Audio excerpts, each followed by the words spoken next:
John Stockton is a self-made player. Beginning with his schoolboy days in Spokane, Washington, he has shaped, molded, and formed his game.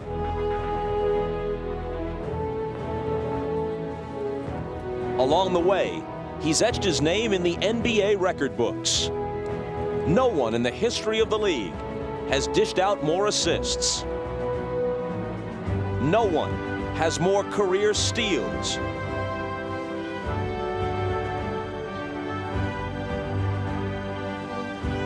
And last season, it was Stockton's shot that sent Utah to its first ever NBA Finals.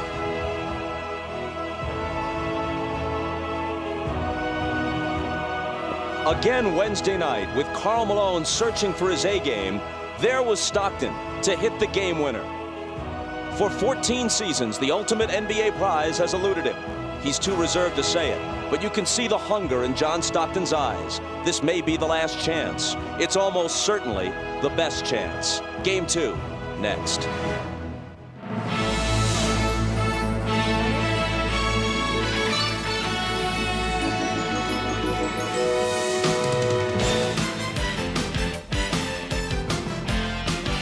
This is the NBA on NBC.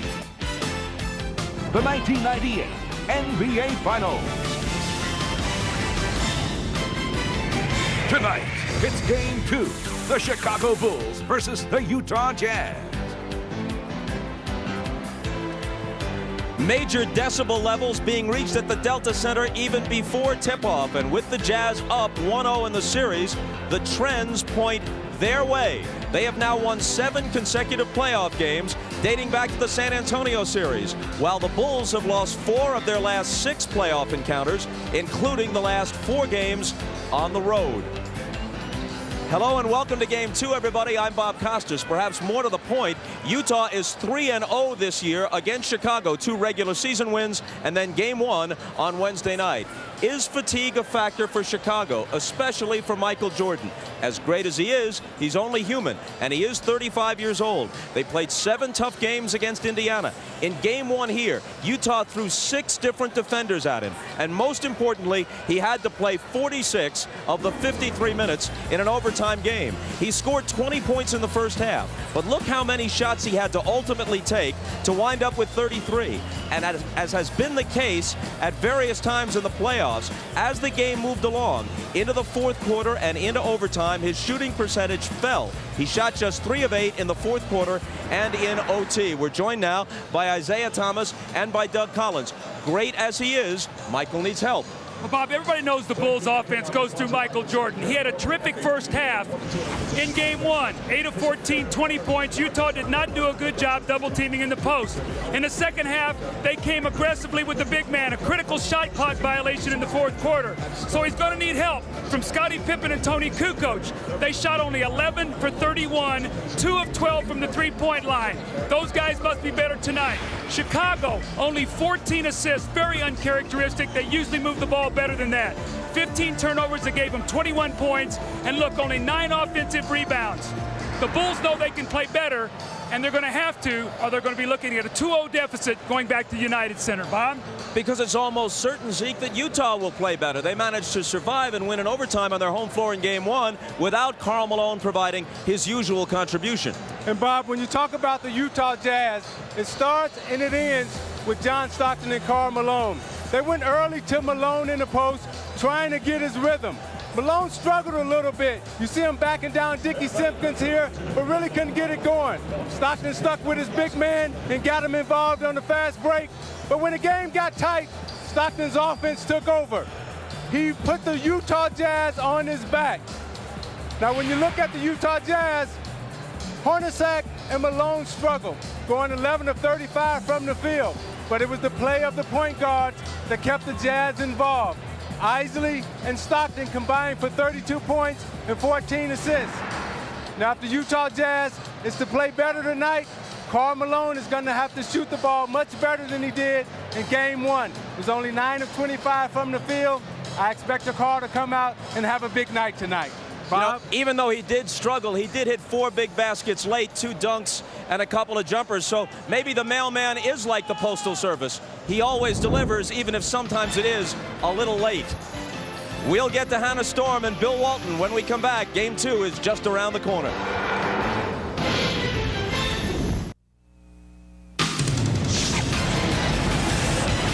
Welcome back to Salt Lake City. Hannah Storm along with Peter Vesey, John Sally, and Bill Walton. The Chicago Bulls coming off an overtime loss here on Wednesday night, during which Michael Jordan played 46 minutes, and that was coming on the heels of a long trip out here to Utah and a very physical 7-game series with the Pacers. How much will fatigue be a factor tonight for Michael?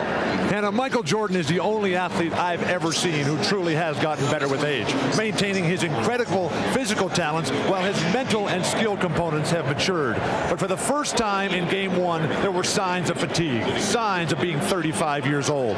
This year, Michael played more minutes than any year since 1990, and his shooting percentages were significantly lower than last year. Although we should point out he played so many minutes because Scottie Pippen was injured at the start of the season. Those minutes did taper down by the end of the regular season. And Hannah, I can't understand anybody that can count Michael Jordan out of any situation. This is the same guy that carried the Bulls to 5 championships, and he was so tired last game that he had 33 points. And last year in the finals in Game 5, he had the stomach flu and he had 38 points. And Bill, I got to take offense because, you know, I'm almost 35 years old and I'm just getting started. John, wait till you're 45 like me or 55 like Peter. Another problem with the Bulls is that the attributes which have separated them from the rest of the league are now the same characteristics that describe the Utah Jazz: chemistry, mental toughness, versatility, and intelligent physical defense. This requires Chicago to capitalize on the advantages that it does have. Either Michael Jordan or Scottie Pippen will be guarded by an injured Jeff Hornacek. That must be Chicago's point of attack. Chicago's bigger perimeter players must rebound the ball. The Bulls missed 48 shots on Wednesday night and only retrieved 9 of those misses. Then Ron Harper must get more time on John Stockton. Harper had a limited role and Stockton absolutely killed his replacement Steve Kerr. The Bulls' best lineup, in my opinion, Rodman, Kukoc, Pippen, Jordan, and Harper, they only played a total of 3 minutes together. That's inexcusable. But these are all just numbers. Chicago appeared to play with a nonchalant attitude, without edge, hunger, or anger. Whatever, their offense will have to be dramatically improved because Utah will now get back into its game rhythm. This game is critical for Chicago. The road back from 0-2 is uphill, incredibly steep, and very, very long. Bill, I got to apologize to you. I agree as far as Harper's concerned. Peter, you're going to lose all your credibility. Well, I'll take that risk. Harper only played 24 minutes in Game 1, but he was still able to get 6 rebounds, shoot 2 for 4 from the field, and hold Stockton to 8 of his 24 points. Clearly, containing and controlling Stockton is essential for the Bulls if they're going to deadlock this series at 1-1. Stockton is the only player, once the defense gets tough, that can get his shot or get shots for his teammates. They sacrificed defense in Game 1 over offense. This time they got to put the clamps on Stockton. And Peter, they didn't even get any offense from Steve Kerr. Their plan is to stay at home on Kerr, not leave him to double team Michael Jordan. So Kerr only managed to get off 3 shots in Game 1. None of those was even a 3-pointer. Now, coming up at halftime, we've got a very special visit with Karl Malone. The mailman allowed Jim Gray and our camera crew a chance to see his palatial house in the hills overlooking Salt Lake City. The native of Louisiana built his dream house last year, and there's certainly plenty of room to roam, the better to accommodate the newest member of the Malone family. Carly was born just 1 week ago today. What do you like about Daddy being at home? I like playing dollies. You like playing dollies? Daddy played dollies too, see? Outside around your pool, there's some stones that are engraved. Peace, joy, happiness, love. Why are they out there? They're out there because that's us. That's our family. We have a lot of people come over. And that's one of the spots that everybody always look at. Or when you walk in our front door, you can look out there and see that. And that's a piece of us. And that's who we are as a family. And when our friends come over, they have an opportunity to see that because that's what we mean. A A side of Karl Malone rarely seen. We'll have it for you at halftime. Also, a 74-year-old Bulls fan shooting for $2 million at halftime. Well, Karl Malone and his teammates have won 7 straight playoff games, while Michael Jordan and the Bulls have lost 4 straight playoff road games. We're closing in on the tip-off of Game 2. We'll send it back to Bob Costas, Doug Collins, and Isaiah Thomas for the call. The NBA Finals continue on NBC right after these messages. The beauty of the Wasatch Mountains as we look at tonight's starting lineups for Game 2. For their first 3 titles in this decade, this is how dominant the Bulls were.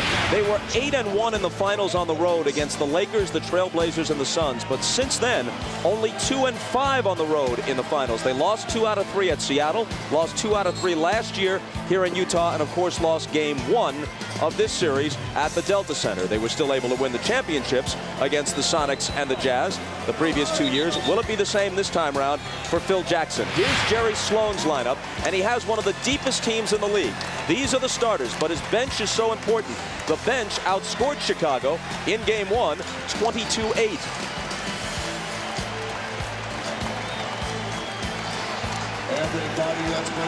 Unlike the Bulls situation where Phil Jackson is unlikely to return, Jerry Sloan has agreed in principle with Jazz owner Larry Miller on a new deal. He'll be around for a while. And here's Ahmad Rashad. All right, thanks, Bob. As always, I spent some time in the Bulls locker room, and even though they lost Game 1, they are still loose and very confident. Michael Jordan says the pressure in the game tonight is all on Utah. He says they have been able to make game-to-game adjustments very well in the past. They hope to do it this time. Now, there's been some controversy out here in Utah about Dennis Rodman being a distraction. Michael said that is not the case with all the distractions they've had all year. They refuse to have any distractions at this point. Their focus is winning an NBA championship. Let's go down to Jim Gray. All right, thank you very much, Ahmad. Well, I spoke to several of the Jazz players, and they say basically the past couple of days, Jerry Sloan has treated them as though they have lost Game 1. He said we need to have much better execution on our entire offensive sets.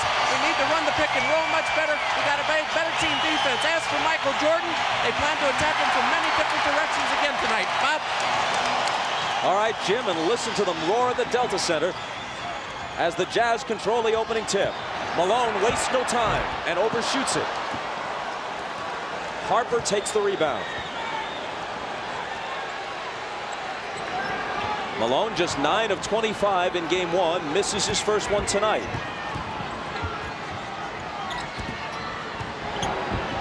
Pippen had it poked away by Russell, regains it, but eventually loses it to Hornacek. Stockton on the move, got it.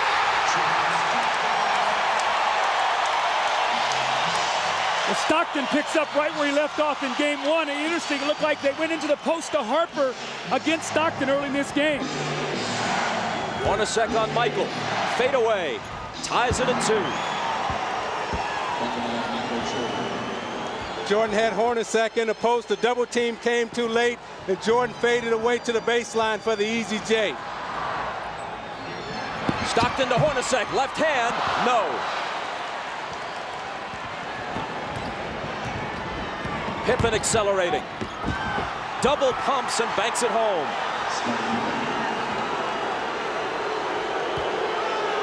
Had to pull it back to let the defenders sail by and had the body control to do it.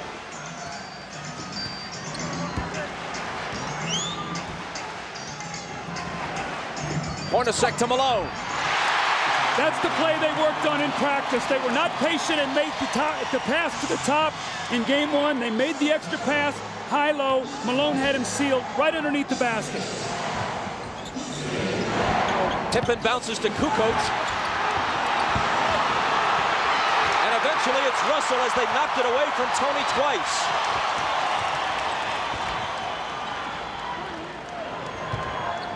Now Malone has Pippen guarding him in the post. They're going to try to go to Malone early. A little too long, and Long Lee has it. That's that pass that they just can't make. You must swing it to the top and make the extra pass. Pippen into the lane. Lost control of it. Back tap to Michael. His floater gives Chicago a 6-4 lead. The officials are Danny Crawford, Joe Crawford, and Bill Oakes.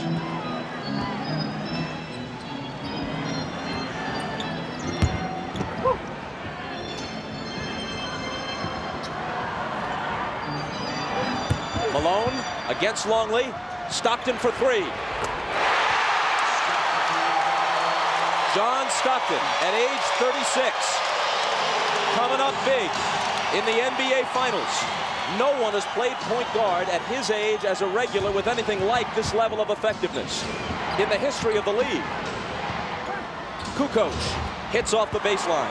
You can see early the Bulls are going into the post and the double team flashing to the open area. Kukoc with the open jump shot. Much better ball movement already in game 2 than in game 1 for Chicago. And Doug, Chicago is really attacking the basket, trying to exploit Utah's weakness because they don't have good shot blockers out on the floor. Malone. Nothing dropping for him. Pippen coast to coast. Foster has it.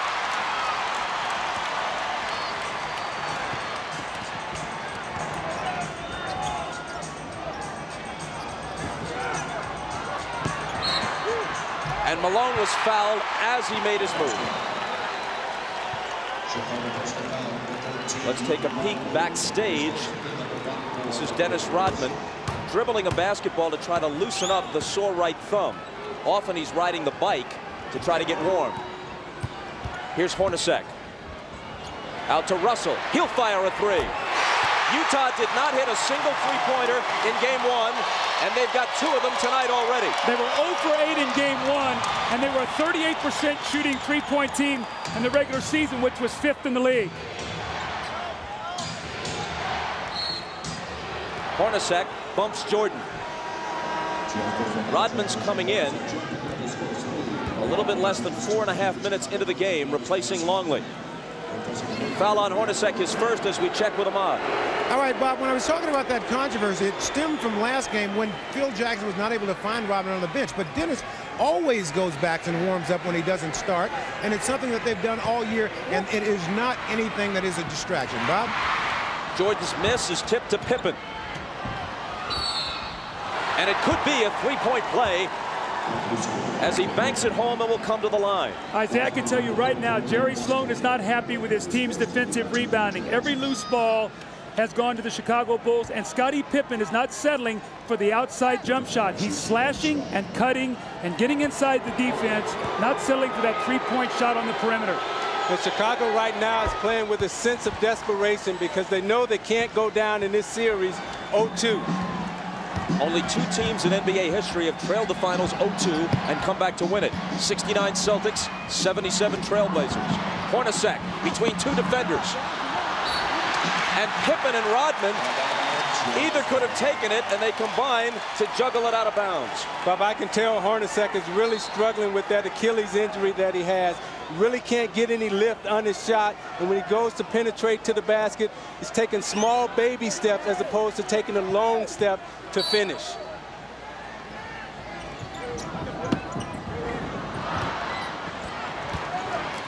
Russell with it for Utah.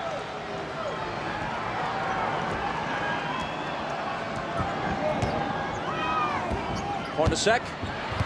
Jordan got a piece of it. Hornacek recovers, muscles it up and in, and this could be a three-point play as Utah has taken the lead 12-11.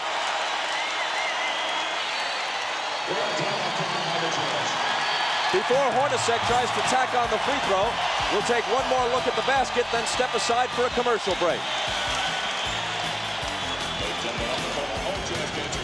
Jeff stuck with it, and against 2 defenders, he gives Utah the lead.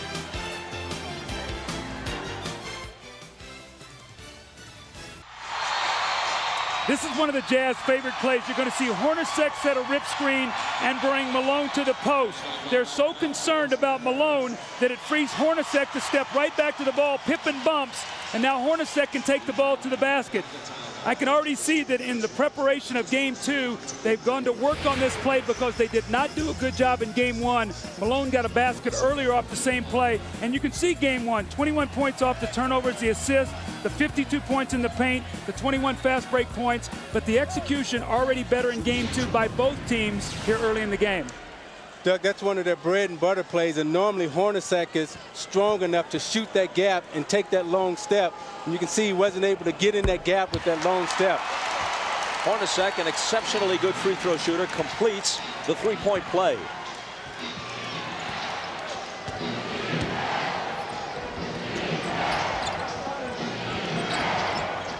Jordan, who's 2 for 3 at the outset of this game, gives it up to Pippen. Kukoc has some room. Pippen has the rebound. Another offensive rebound for Chicago. This is what Jerry Sloan was harping about, even though they won game 1.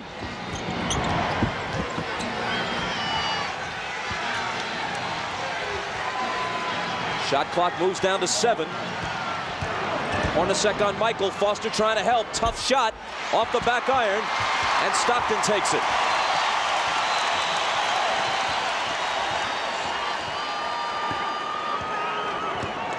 Jim Gray mentioned it at the beginning of the game. Jerry Sloan told us after practice yesterday that if his team thought they could be complacent after a game 1 victory, he took that thought out of their minds with a stern lecture after practice. Russell misses, but Malone is there, so an offensive rebound for Utah. Sloan said, I talked to my team as if they had lost game 1 because we did a lot of things wrong.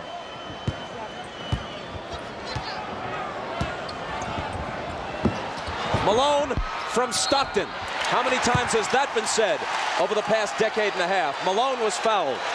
But Bob, the eye contact, you could see he and Stockton all the way.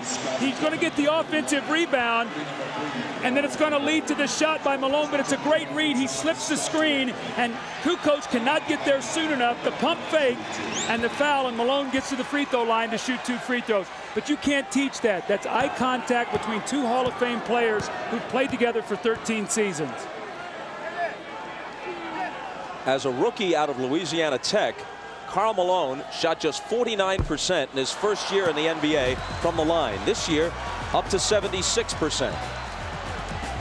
We talked about in our opening on game 1 the percentage of points that Malone scores when his team wins. The other night they got away with him scoring only 21 and winning the game. I don't think they can do that tonight. I think he has to be more on his average of 28 to 29 points. Karl Malone must resist the temptation to take those outside jump shots. Malone made 1 of 2 as Stockton sits down and Isley replaces him. Jordan. His 3rd field goal, and the Bulls are back to within 1 at 14-13. Now here comes Isley out of the backcourt. He and Stockton combined for 32 points and 14 assists in game 1. So combined, they put up Magic Johnson-like numbers. Malone over Rodman. In and out.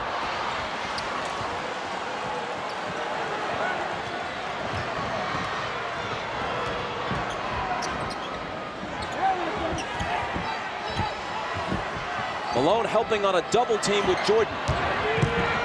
Pippen slices through the defense and slams it.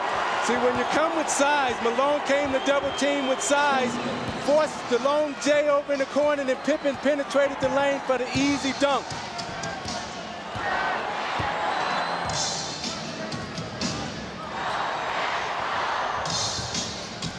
Malone driving on Rodman and threw it away, intended for Isley. You can see early in this game, Malone is being forced out on the perimeter once again. They're not giving him the low post position. They're forcing him to step out. You already see a turnover and a couple missed jump shots. The 2 great players of Chicago already 13 of the 15 points, and Scottie Pippen is taking everything to the basket to start this game. Rodman's pass knocked away and kicked. They'll reset the 24 and give it back to Chicago.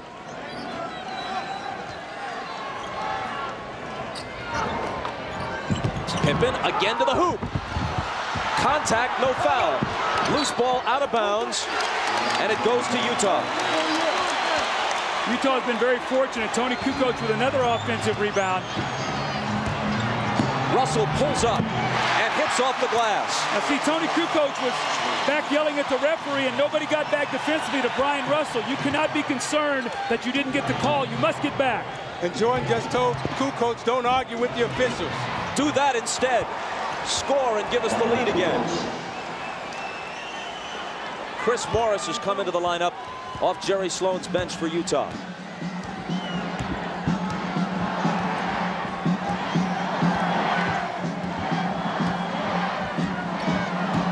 Kukoc on Russell, who drives on him and then tries to dish it back outside, but apparently had no one in particular in mind. They were trying to take advantage of the matchup. They thought Russell could break Kukoc down off the dribble. Tony did a nice job. He kept his body in front of him. He left his feet and turned the ball over. And Chicago's victory is off to a great start. We talked about it in the opening. Michael needs help. He rolls to the post, hits the easy jump shot. And then Scottie Pippen out of the double team. He doesn't settle for the open jump shot. He pump fakes, drives it to the lane with the powerful finish. And then Tony Kukoc, on the words of Michael Jordan, just keep playing. Don't talk to the officials. The finger roll, and the Bulls are off to a great start. Jordan, Pippen, and Kukoc are the only Bulls to have scored.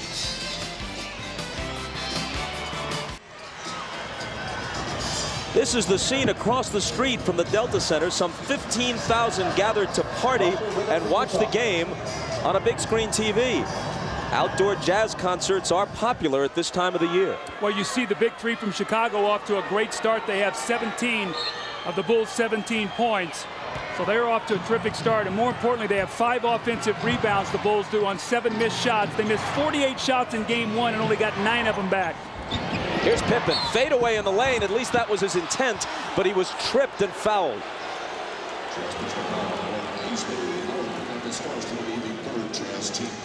Yeah, they caught Howard Isley pushing Pippen right in the back there. It comes before the shot, so they inbound from the side.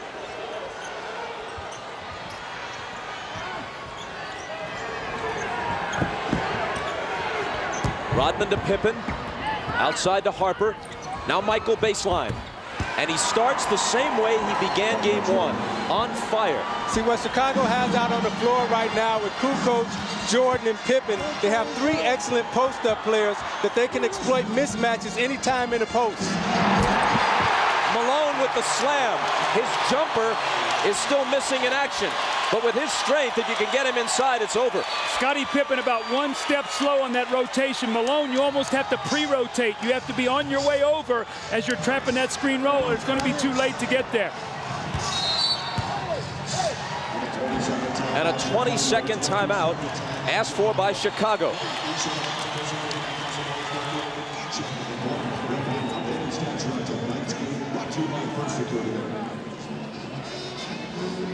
Great ball movement here by Chicago early. The ball has gone from side to side. It comes back to Michael. No chance to get a double team, so he turns and hits the jump shot. And then the bread and butter play.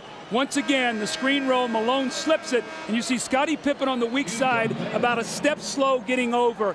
Again, he's got to be on his way over as Malone starts to roll. He's got to meet him at the dotted line. Otherwise, that's too late. Malone is way too powerful. And Doug, with Malone, he must go inside right now because Chicago doesn't have anybody with the strength that can play him out on the floor right now. Jim Gray with Karl Malone at halftime. We understand it's a terrific feature, which they recorded yesterday at his palatial home in Salt Lake. After the 22nd timeout, Michael has it. He's hit 4 of his first 6. He fires a 3 and misses long. Rebound chased down by Pippen. Harper in the lane.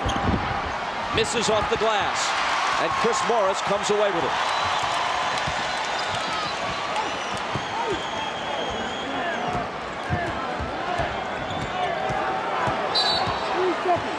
Danny Crawford blows his whistle off the ball, and there's a Utah foul. It's on Malone.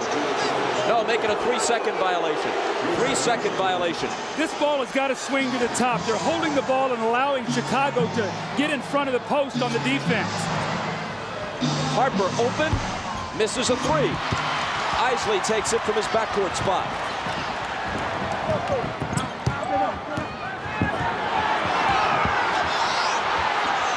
Right through Malone's hands and out of bounds. He and Rodman really jostling in that low post. Yeah, Malone is having a hard time trying to get Rodman or Pippen on his back. Therefore, he's standing. He's got to move around and make sure he establishes himself in the post deep. Kukoc, quick first step, and finishes it with the layup. Well, Michael's supporting cast has given him a great effort here to start this game. Pippen and Kukoc off to wonderful starts. We know how important that is with Kukoc. He plays much better when he gets off to a quick start on offense. He has 6, Pippen has 7. Malone tries another jumper, and this one is there. That's the same shot he got in game 1, and he's got to make that shot. That's within their offense. He made it all season long.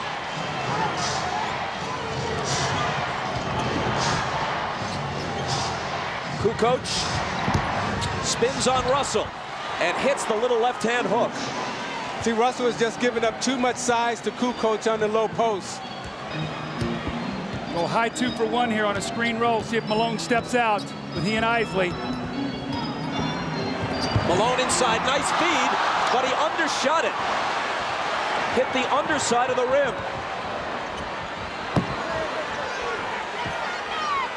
Harper looking for Pippen. And a Utah foul on Morris. Karl Malone with the screen roll. Rodman's going to show. He steps back. Got the little 15 to 17-foot jump shot. He's got to make that shot. And the next time he gets in a hurry. Looks like he's got his man beat, has the layup. Looks like at the last moment he takes his eye off the rim and looks at Scottie Pippen and misses the easy shot. That's a big shot because that would have brought him within 1. The Bulls have a chance now to push it to 5. See, Doug, I think Chicago would live with Karl Malone shooting 17 and 15-foot jump shots. They don't want him inside causing fouls. Pippen sits out the closing moments of the first quarter, replaced by Jud Buechler. Steve Kerr, to give them an extra shooting threat, also comes on for the first time. 10 seconds. Jordan against Hornacek, blows by him, pulls up, misses. Rodman battling on the boards, but can't hold on to it. I thought Michael went a little bit too soon with that. He gives them 4.5 seconds here to get a score. Let's see if they can do it. Isley fouled by Kerr, and they had a foul to give. Smart play. Now they have a play here they run that they try to curl either Isley or Hornacek off this triple screen up at the top to get a quick shot. Let's see if they can free him up for a jumper. Isley, catch, shoot, short.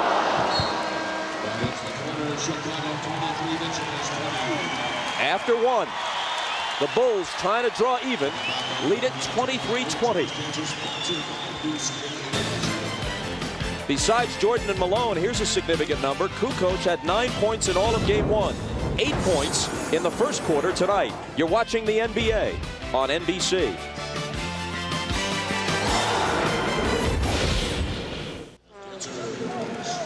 Now, the big 3 has come through in the first quarter for the Chicago Bulls. And the big 3 starts with Michael Jordan. You see they're late here on the double team. And when you have Pippen out on the floor slashing and Kukoc slashing, they're very difficult to guard. They've stepped up in the first quarter, and you look at their numbers, 8, 8, and 7. Doug, I think when they go into the post, Utah's going to have to make a decision that they're going to have to get back quicker to double team Jordan and Pippen. Jordan begins quarter number 2 on the bench. This is pretty much routine for Phil Jackson as he tries to get Michael a breather at this juncture of the game. Buechler playing important minutes now in Game 2. Pippen pulls up at the foul line, finds Kukoc for 3. It rattles in and out. Russell sprints back the other way. Nearly lost it, but Malone is there to cover up. I'm watching Dennis Rodman, and he's very hesitant to stick his right hand in there. Ahmad told us that it was bothering him very much this game. Shandon Anderson's first shot, the up and under works. Exactly what they did in Game 1. The moment Shandon Anderson came in the game, they went into the post. He got 2 quick fouls the other night against Buechler. This time he gets the score.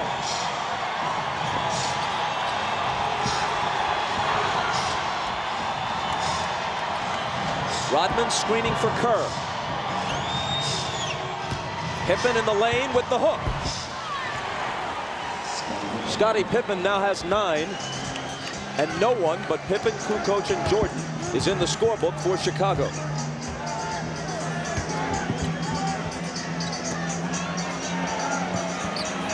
Anderson driving on Buechler, the reverse. Doesn't quite fall, but he was fouled. Folks, you can log on to MSNBCSports.com as NBA Showtime extends its coverage to the internet. Email Bill Walton your playoff questions. Click on video features and find out how any Bulls player matches up against any Jazz player. It's all at MSNBCSports.com. The Jazz has great confidence right now in Shandon Anderson. They're going to him on the block. He scores, comes back the next time, gets the quick foul. Phil Jackson does not like the matchup, so he's coming back with Scott Burrell now to play against Shandon Anderson. He's not going to let him get going here early in the second quarter. Tough final for Anderson a year ago. His father, Willie Anderson Sr., passed away.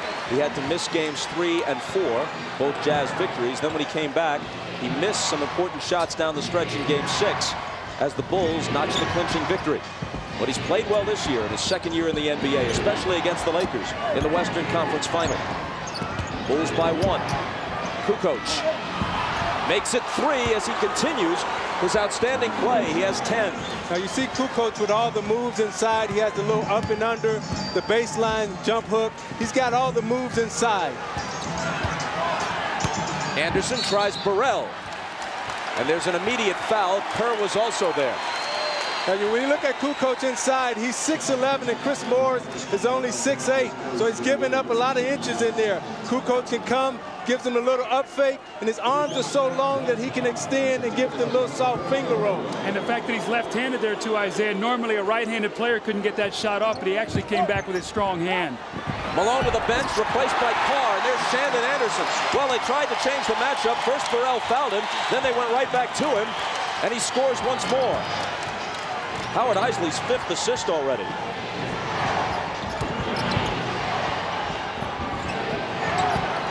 Kukoc feeling it, but this time it comes up short.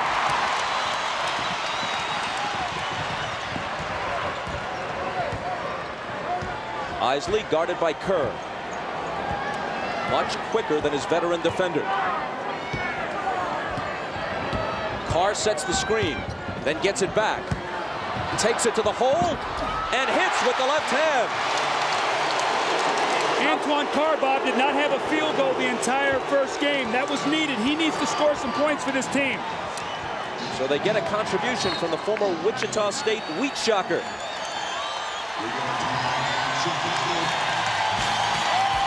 Chicago in the rotation. They come over to get Antoine Carr, but he pump fakes. Kukoc does not close off the drive, and Scottie Pippen just cannot stop the big dog on the powerful drive to the hoop.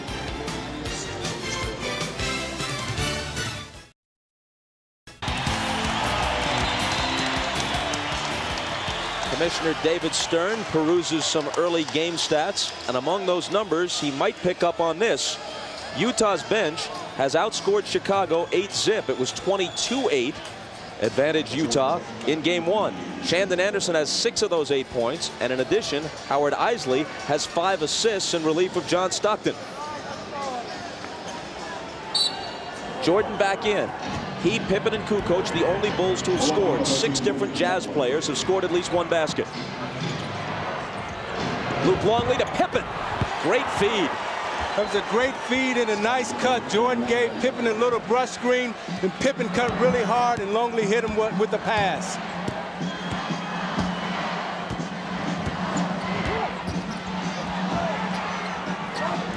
Chris Morris guarded by Scottie Pippen. Bounce pass to Carr. He finds Eisley open. Rebound across the basket to Jordan. A wide open look, but Eisley couldn't put it down.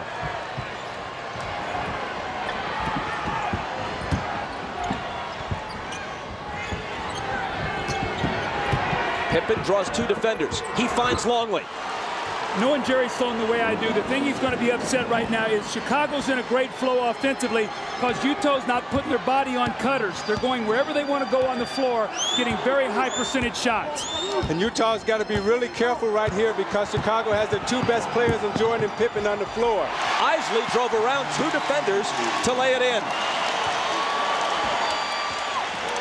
Utah's playing right now with their bench, and Chicago will be able to make a run right here if Utah's not careful. A moment ago, Longley became the first Bull other than the big 3 to score.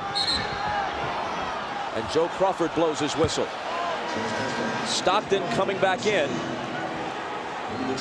And they'll play Eisley and Stockton at the same time. Brian Russell goes to the bench. Well, John Stockton missed actually 11 minutes and 31 seconds of game time, but he actually got 26 minutes and 20 seconds rest. That's how you use those timeouts to be able to rest your starters and get them the quality minutes you need from them. Last foul on Chris Morris, his second. Burrell, a three, got it. See, with Stockton and Isley in the game, when you come to double team Jordan, you're double teaming him with a smaller player. Therefore, he's able to give Burrell a nice pass out of the double team. Carr, jumper. Halfway down and it pops out. Depriving Stockton of an assist. Jordan for three. And Stockton runs the rebound down. It's Chicago by 4. Burrell up on Morris.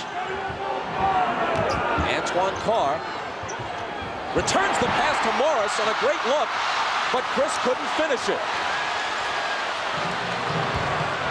So those are momentum breakers right now. If Chicago comes down and scores, it's a 6-point game. And they do come down and score on Michael's great assist to Longley. And that prompts Jerry Sloan to ask for a timeout. His team trailing by half a dozen. 6:31 remaining in the first half of game 2. Howard Isley is going to come down and double team. Now the problem with that is he's so small. Michael can throw the hard pass right back out, and they can't react to it because it's such a crisp pass, and Burrell knocks down the open three. And then the next time down the floor, the give and go, Michael Jordan is going to find Luke Longley. Luke slips in, nobody puts a body on him, and he gets the little finger dunk there, and Michael Jordan looks at him going to the bench, and when you get that look, you better finish. Those are the eyes of a basketball assassin. I've witnessed those eyes a couple of times before. He may be a warm-hearted guy every place but on the floor. But on the basketball court, he is as cold-blooded as they come. Here is Malone after the timeout, right to the hoop on Longley. Now you see Malone take it and go aggressive right there, and Jim Gray just told us that Jerry Sloan really got on his team in the huddle and wanted them to compete harder. So you see Malone comes right out of the huddle, takes the ball, put his head down, and goes straight to the basket. That's where Malone needs to be, inside, drawing fouls. It's Longley's second foul. Malone, who usually lives at the free throw line, shot only 4 foul shots in game 1. When you're a coach and you take a timeout down 6, your team comes out and gets a 3-point play. That's terrific. They've come out and executed exactly what you wanted them to do.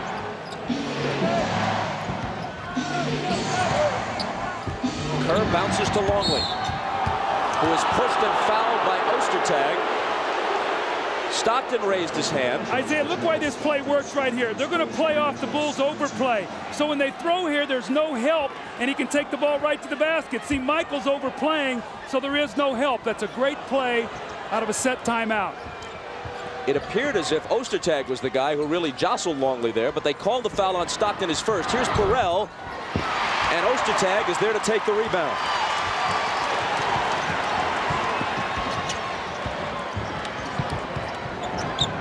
Stockton looking for help.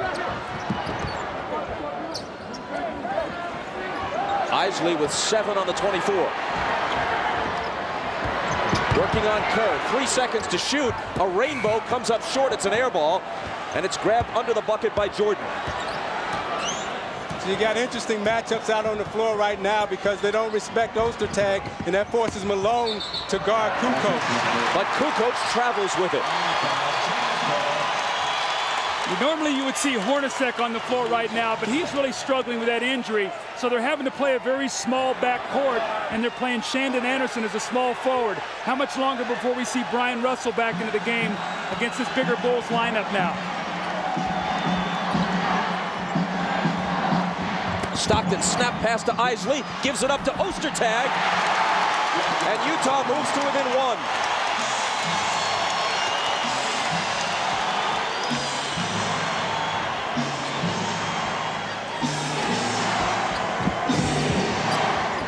Stockton on Kerr. Kukoc open, passes up the 3 to find Jordan beneath the hoop. See, Jordan caught Stockton on the screen and made him switch and went right to the rim, and Kukoc found him for the easy layup. Jordan has 10 now.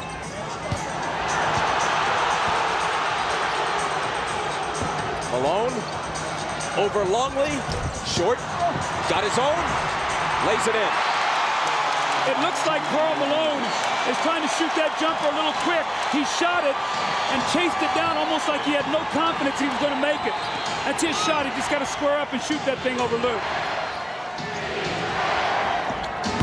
Burrell, turnaround, deflected and taken by Utah. Isley bouncing to Anderson, who can't come up with it, and Jordan can. Ahead to Kukoc. Tries to return it to Jordan in the lane, and there's a Utah foul. They had an excellent fast break opportunity right there, but Jordan led Kukoc a little too long through a bad pass, which forced Tony out of position. Foul on Isley, his second. Burrell leaves the game, Harper back in. Burrell gave them good minutes tonight. Each team with 3 team fouls. Kukoc lets it go and cans the 3. There's a fan that hollered behind us, shoot it, Tony. And he lined up the 3 and knocked it down. He's now the game's high man with 13 points. Anderson gets inside Jordan and finishes it. How about the respect for Shandon Anderson? Michael Jordan on him in the post. They still go to him. A great entry pass over the top. The Bulls' backside defense slow to react. See, Doug, I think that's where Malone should be. Anderson is getting deep in the post, and Malone must get deeper in the post. Longley to the cutting Jordan. And Michael has a dozen.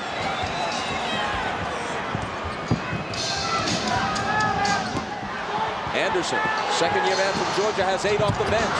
His pass, though, eludes Malone. Harper back.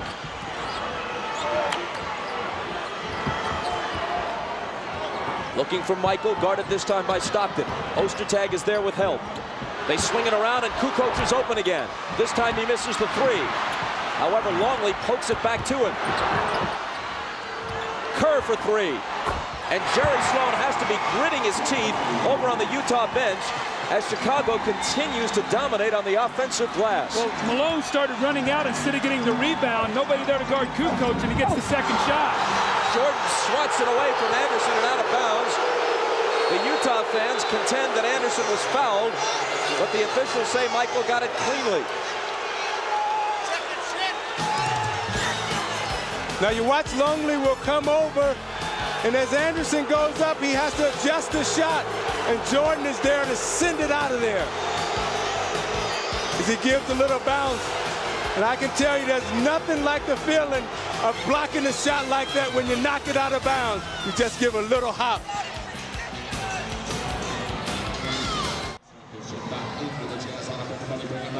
At halftime, Jim Gray with Karl Malone, an interview they taped yesterday at Karl's home here in Salt Lake, and 74-year-old Maynard Trudeau of Boynton Beach, Florida, will have a shot at $2 million in the AT&T shootout. He'd have to make all 5. We'll show you how successful he is. Bob, I wouldn't mind 5 shots at a $2 million bonus there. I'd like that opportunity. I understand he shoots them underhand from every spot on the floor.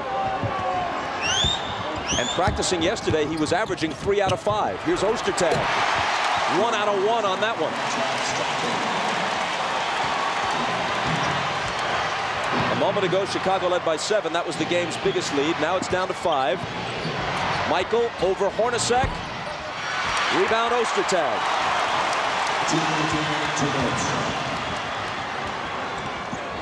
Hornacek lets it go. Kukoc got there late. And Hornacek connects. We know how important it is the last 2 minutes of a quarter or a half. 4 quick points here by the Utah Jazz to cut it to 4, to 3. And they've got the crowd back in it.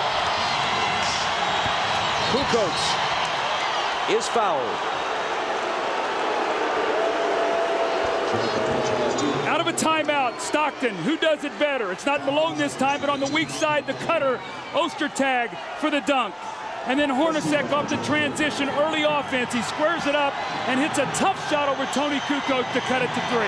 How about those 2 perfect feeds by Stockton? Did you see the rotation on that basketball? Last foul on Malone was his first. Pippen Pippen driving on Anderson, and Shandon is hit with the personal. Anderson got a little too close to Pippen that time. Utah's over the limit.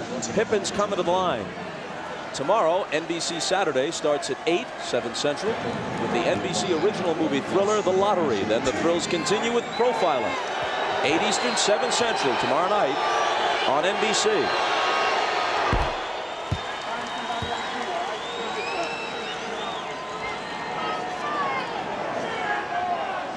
All right, here we go, guys.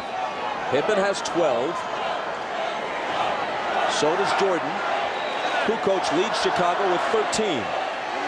Malone's the high man for Utah with 12. Pippen being taunted, hits them both. And you see what championship experience is that you can play with desperation but be under control, as Chicago is right now. Hornacek on the move, underhands it off the glass. Offensive foul takes it away. Michael Jordan is so quick to react. Looked like Hornacek had a step on him. He squares him up and goes, but Michael finds the angle, and you see Hornacek pushing off with the left arm. Hornacek's second foul. Now leaning all over Jordan. No call there. And then there's a foul on the Jazz as Hornacek comes away with the ball. And the Utah fans are incensed. They hit Hornacek with the offensive at the one end. Now he goes down. Whether he flopped or not is a matter of judgment after a little bump and go with Jordan. Yeah, and you see that the official underneath, Danny Crawford, called the foul. As Hornacek takes the bump, Jordan gets the foul, and Jerry Sloan on the bench was going nuts. It's also the third on Hornacek, who sits down with 53 seconds to play in the half. Now, if Michael makes this, it's a 7-point game. Utah's got to get a couple baskets here and get a stop. They don't want a double-figure deficit going in at halftime. Matching the game's biggest lead at 7.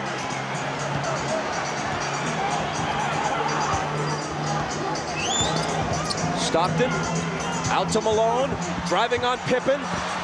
Gets his own rebound, goes to the floor, no call, gets it off to Russell. Now Stockton. Well, Jerry Sloan is livid. He feels like that if Michael Jordan is getting his calls, why isn't Karl Malone? Stockton to Ostertag, and Longley fouled him, and the shot fell anyway.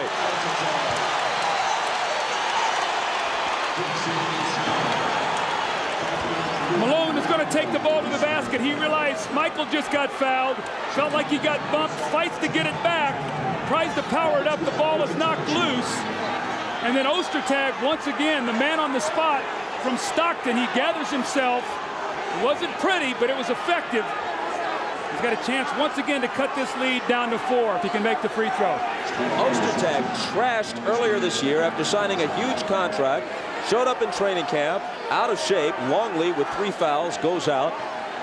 Karl Malone was the most outspoken. He said, hey, you got to help this team. You're not doing anything for us. And in fact, Greg Foster is now the starter. But Ostertag off the bench tonight, 6 minutes, 6 points, 3 rebounds. Give him 7 points as he completes the 3-point play. His size bothers Chicago. It bothered him in the second half on the double teams. He's done a nice job. Can Utah get a stop?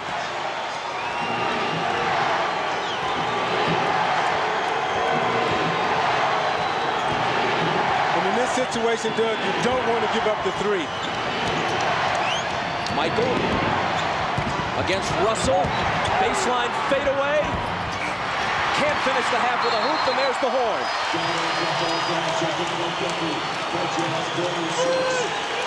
Tony Kukoc had 13. So did Scottie Pippen. Michael winds up the first half with 14. Karl Malone had a dozen for Utah. Chicago leads it by 4 at halftime.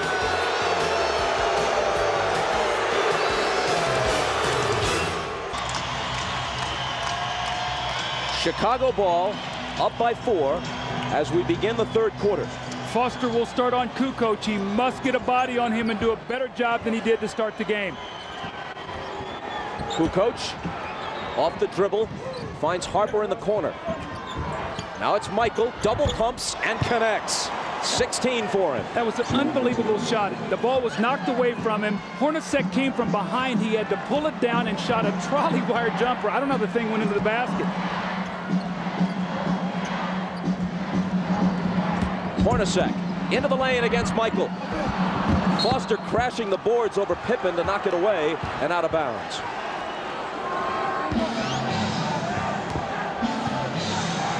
So Chicago brings it back with the 6-point lead. Pippen guarded by Russell. Jordan again. Not this time. Foster has the rebound.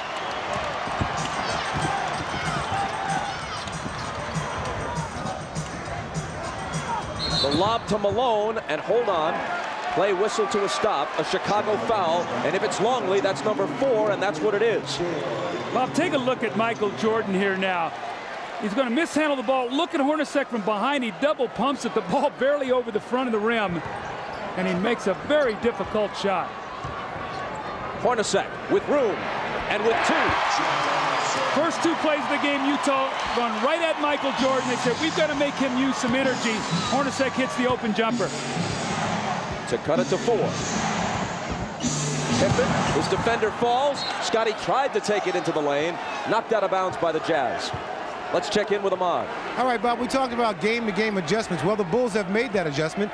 Phil Jackson just got up a minute ago looking for Dennis Rodman. He wasn't on the bench, but he looked down at the security guard. The security guard beckoned to Rodman to come back in the game, so they now have a system, so that won't be any more confusion, Bob. Ingenious. Kukoc turns and hooks. It rattles in and out, and Malone is there to take the rebound.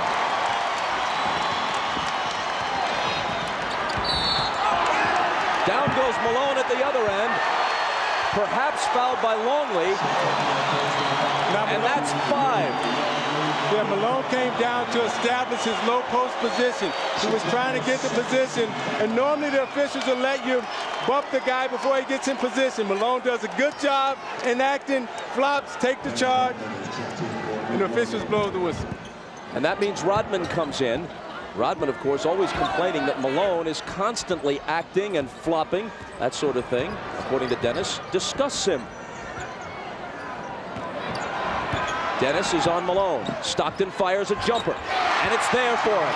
See, when the ball goes into the post, the guard's split on the outside, so you can't double team. And Stockton is shooting the ball very well. Now, Rodman in that first half played 11 minutes and didn't have 1 rebound.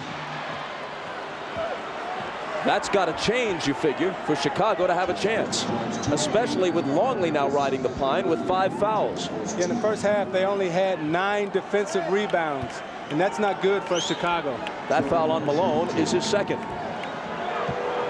See, Karl Malone, the last possession, he knew Luke Longley had 4 fouls, and Isaiah, he totally baited the official into that call. He really acted that play out, and the Chicago Bulls are really, really upset about that. You know what? That's gamesmanship. Absolutely. That's not worthy of disdain. It's worthy of admiration. I agree. You know what your opponent's got. You go in and you put the onus on the official to see if they'll make the call. Michael gets them both with the help of a friendly roll.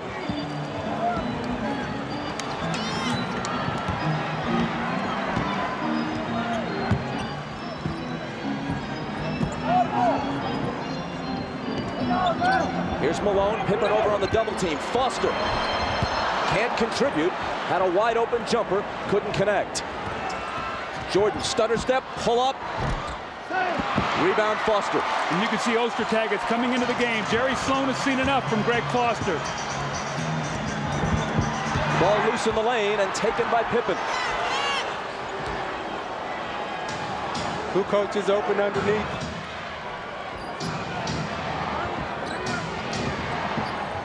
Harper slapped away and a foul. Ostertag is coming in. Let's follow Foster to the bench and see if Jerry Sloan has anything to say. I would hate to be Greg Foster right now going to the bench and having to face Jerry Sloan. Well, he's sitting almost as far away as possible. That's very smart. Stockton picked up his 2nd, sending Harper to the line. One of the things Chicago has done today on a lot of their splits Harper is trying to post up in the lane against John Stockton. That time, he was able to get the foul, but he's really looking to score around the basket rather than float on the perimeter. The free throw shooting will be big for Chicago in the playoffs. They have 3 players, Kukoc, Pippen, and Harper, shooting under 70% from the line. But Pippen, who struggled especially in the Indiana series, is 9 of 9 so far in a game and a half in the final against Utah. 6 of 6 in game 1, 3 of 3 tonight. Malone trying to find Russell. Ostertag comes up with it. Out of the corner, Russell. Inside Ostertag. Chicago ball. The quickness of Chicago is really bothering Utah right now. They're disrupting the rhythm of their offense. Earlier we talked about Chicago playing under desperation but playing with poise. Now, can Utah be a desperate team but be poised? Coach around Malone and a whistle. Malone hit with the foul, which is his 3rd. That was an isolation play for Tony Kukoc. They completely cleared out the left side. No one talked to Karl Malone. Should have pushed him back to his right hand to help. There's no weak side help here because they had cleared it out. Your teammates got to talk to you, Isaiah, and say, push him back to help. Bring him to me. See, that's a tough matchup for Karl Malone. Longley goes to the bench. Now you got to chase Kukoc out on the floor and on the perimeter. Foster's back in. Here he is guarding Kukoc. Ostertag has gone out. Kukoc on the run. Air ball. Jordan there to clean up the mess. For the 31st time now in 31 NBA Finals games in 6 different series, counting this one, Michael Jordan has scored at least 20 points in every game. Hornacek, spinning move. See, I love Jeff Hornacek as a player. I mean, he's gritty, he's gutsy, and he's going to give you everything that he has on the basketball court.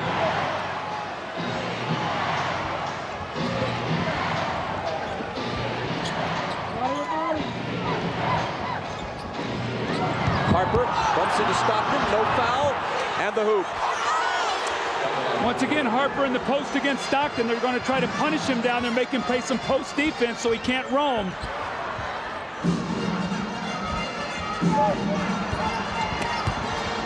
Malone muscles in between 2 defenders and is fouled with the Jazz now down by 7.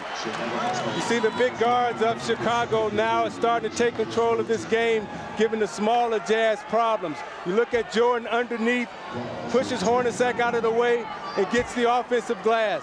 Now you see Harper using his size and his strength. Stockton tries to flop. Harper turns around and knocks down the easy J. They got to come down and double team quicker because the guards of Chicago have so much size. Foul on Rodman was his 2nd. After this game, we'll head to Chicago for game 3. Coverage begins at 7 Eastern, 6 Central, 5 Mountain Time with Showtime. And a half hour later, it's game 3, the Jazz and the Bulls.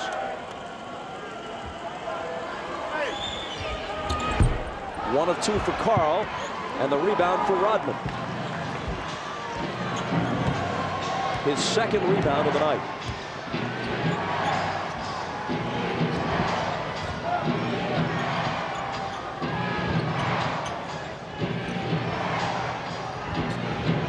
Pippen looking for Michael, trying to post up on Hornacek, spins around him. 2 Jazz defenders surrounded him, and they take the ball away. Hornacek throws it right to Rodman, and Jordan is all alone, and he saunters in. How about Dennis Rodman? Before he even touched the basketball, he knew Jordan was down court, and he just touched it real quick and flipped it back.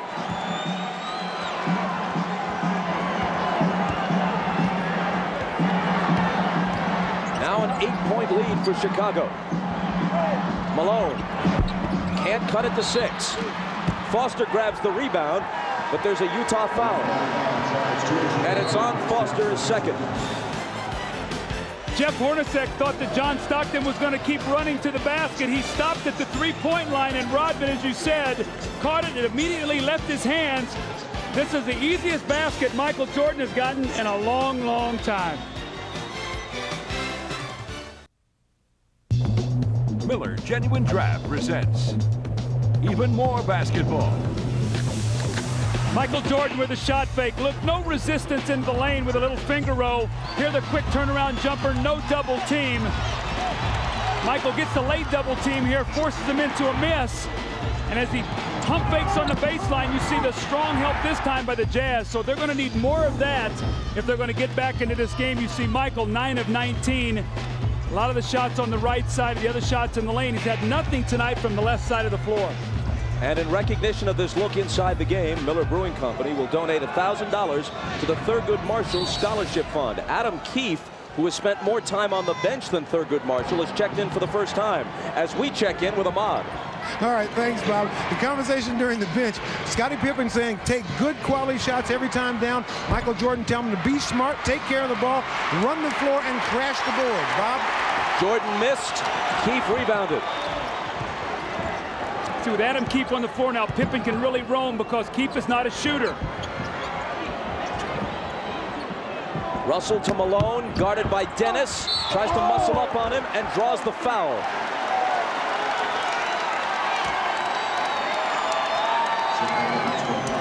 It's Rodman's third. Your thoughts, Doug, on this system that they've now rigged up, where the security guard conveys Phil Jackson's wishes to Dennis that he should come back from the tunnel, back from the locker room, and to the bench. Well, it's very difficult on a coach. In fact, if Dennis was not on the bench when Longley picked up his 4th foul, he got the 5th foul before Dennis could get into the game. Now, I don't know if that was a factor, but you as a coach have to be able to communicate to get into the game. It might be for one possession. You don't know when it's coming. Your player has to be ready to go into the game. And Rodman likes to keep his body warm. And in Chicago, when he's at home, he's able to ride the bike in the tunnel, and they're able to get to him quickly. Here in Utah, I don't think they're going to let him put that bike behind the bench. Malone hits them both. Utah to within 6. Utah has got to make a defensive stand, though, right now. Chicago is in too good a rhythm. Keefe guarding Kukoc. Russell on Pippen. Michael inside. Missed it. Rebound Malone. Stockton bumps off Pippen. Finds Russell for 3.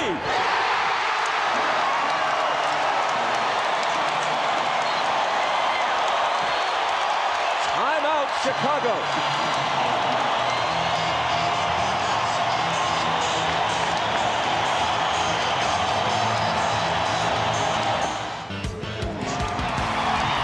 The Bulls are up 6 at this point in time. Michael Jordan sets a great screen. Hornacek gets caught on Rodman. You're going to see him slip to the basket. Michael, if he makes this shot, they go up 8. He misses. The Jazz now with one of their few fast breaks of the night. Scottie Pippen wanted the offensive foul. The officials have been consistent. They have not called this all night long. Kicks out to Russell, who buries the 3, a 5-point swing to cut the lead to 3. Michael Jordan on the bench for the moment. Kukoc and Pippen got all their points in the first half. Each is scoreless since intermission. Kukoc guarded by Keefe. Harper. And Kerr is stripped by Stockton. Here's Keefe ahead of the field. Blew the layup. Malone is there. Hornacek for 3. It works out better for Utah. The game is tied. Michael Jordan resting. Interesting, he normally doesn't rest him at this point in the game, Bob. Harper's open. Stockton takes it, pushing it up the floor, all the way to the hoop. Utah has the lead.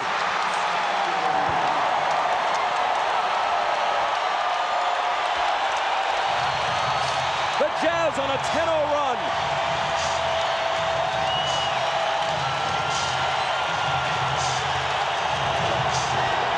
Rodman looking for Kerr off his hands and out of bounds. That's a bad decision on that pass because if Kerr caught it, he couldn't have done anything with it. He was buried underneath the basket. Not only was he buried, but Kukoc was standing at the 3-point line wide open.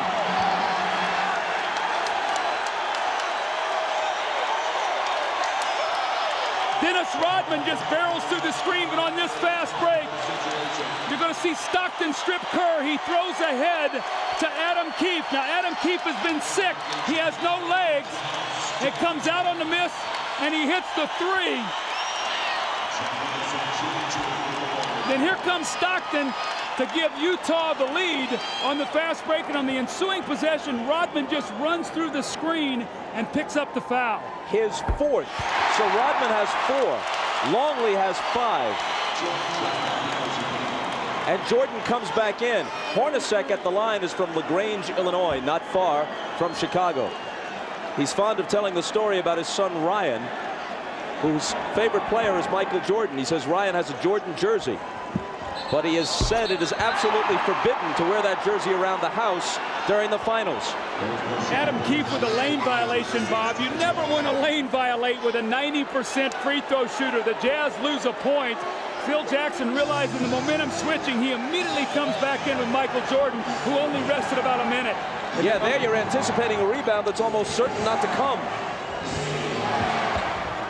Rodman, jumper on Malone. Missed it, but a foul as Kerr went down away from the action. And Brian Russell picks up his first. Here's Adam Keefe right here. He's going to get in the lane too quickly. Again, Hornacek, a 90% free throw shooter.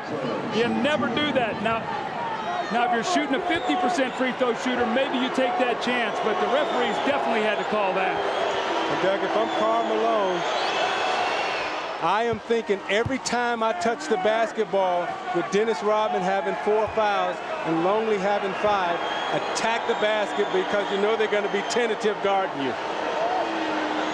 Kerr's free throw ends an 11-0 Utah run, and he makes them both.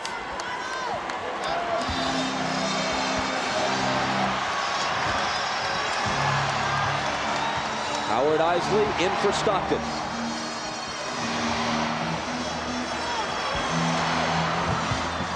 Hornacek will bring it back. Now takes a little lunger and somehow hits it. Man, he's got a wide array of shots and seems to be able to change it in midair if the defense makes him. Hornacek is a great shooter, and if he can get his right hand free, he can get off a good look. This time, a great shooter named Michael Jordan doesn't get the bounce. Eisley pushing it up the floor. Get the ball on the block to Malone. Rodman's in foul trouble. Longley, as Isaiah talked about, take it to the basket. Malone, turnaround. The rebound to Pippen. So you can't settle for fall-away Jays right now. Here's Kukoc. Eisley up on Kerr, denying him a chance to shoot a 3. Kukoc misses a 3-pointer. Rodman has board position, but hold on. It's going to be on Karl Malone. He held Rodman's arm on the offensive rebound. Well, now that's 4 on Malone. French Open coverage begins at 3 Eastern tomorrow. Monica Seles shot top seed Martina Hingis in the semis. Now she goes up against Arantxa Sanchez Vicario for the championship. On Sunday at 9 Eastern, 6 Pacific, we'll have the men's championship. The women's final tomorrow, the men's final on Sunday here on NBC. Rodman misses the free throw.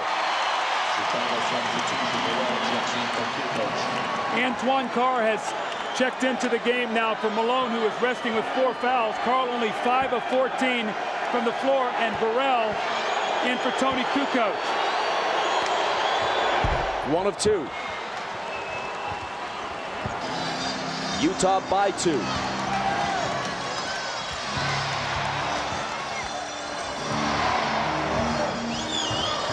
Eisley around Kerr. Pull up floater. Good!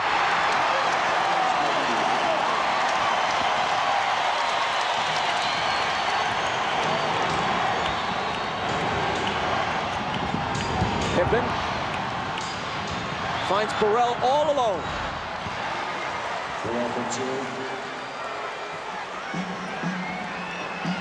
2 minutes remaining, 2 minutes.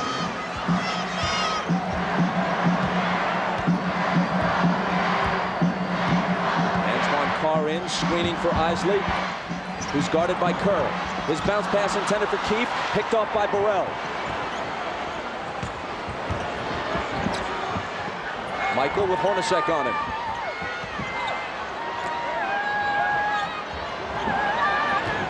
Behind the Rodman screen, he overshoots a three, but Jordan grabs it and slams it. Just the power of Michael Jordan. Hornacek was trying so hard to block him off the glass, Isaiah, and he just sort of pushed him to the side for the second shot. 24 for MJ. Game tied at 68. Yeah, that time that ball took a bad bounce on Hornacek and bounced right to Jordan. Isley, another pull-up, another basket. See, that's Isley's shot, that little floater, that little mid-range game.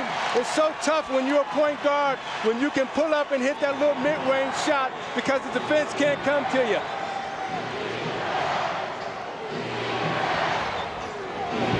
Kerr from Jordan. It's off. Rebound Rodman. Pippen in the lane. Burrell, a good look at a three. Rodman chases it to the side and saves it for Pippen. Tremendous athletic play by Dennis. Now Michael has all the room he wants, but still can't put it down. And Russell outraces him for the rebound. Then he loses it. He tried to call timeout and doesn't get it. And Chicago will have it back. It was great recognition by Burrell right there. They caught Russell in the corner, and they trapped him quickly, and everyone ran away from him. Remember that there is no force out anymore. It's either a foul or a violation. Used to be you could bump a guy out and it was called a force out. Joey Crawford ruled that he went out on his own accord on that play. Now it's Pippen who stumbles away, but he was fouled by Russell.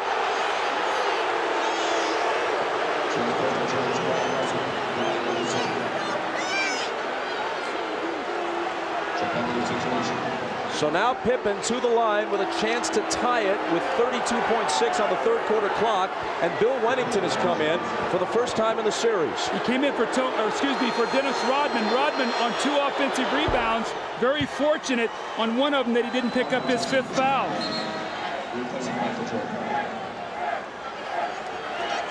Boy, this may be a phantom foul. Oh, Scotty actually kicked himself. Yeah, he tripped himself. Yeah, he did, but I think they caught Russell pushing him in the back. Joey Crawford showed a push.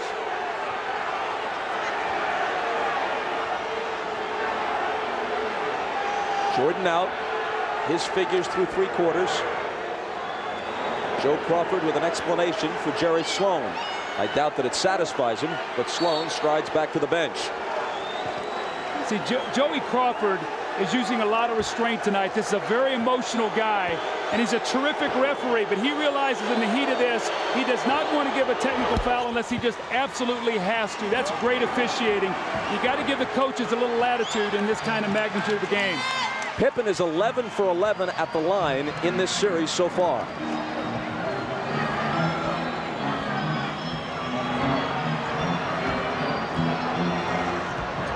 Isley to Carr. Head fake on Wennington.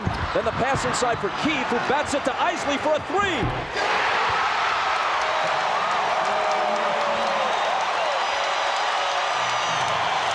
Last shot of the quarter for Chicago. Pippen wheeling. Offensive foul. 2 on Scotty. Leaving the Jazz 2.2 to try to get off another shot.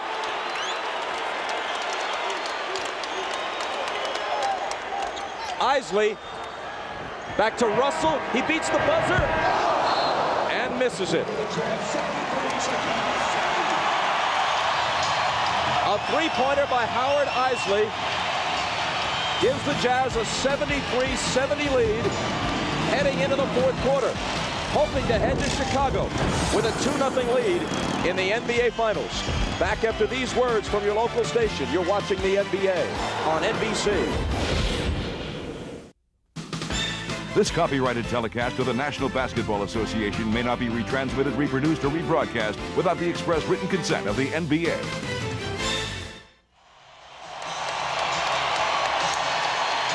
Utah up by 3. Now take a look at another set of numbers.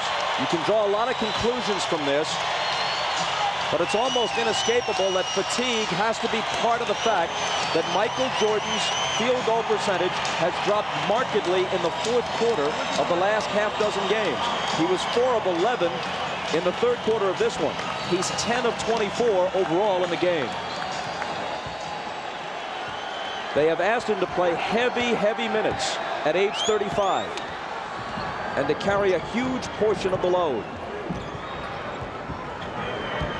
Keefe from Isley can't find the handle.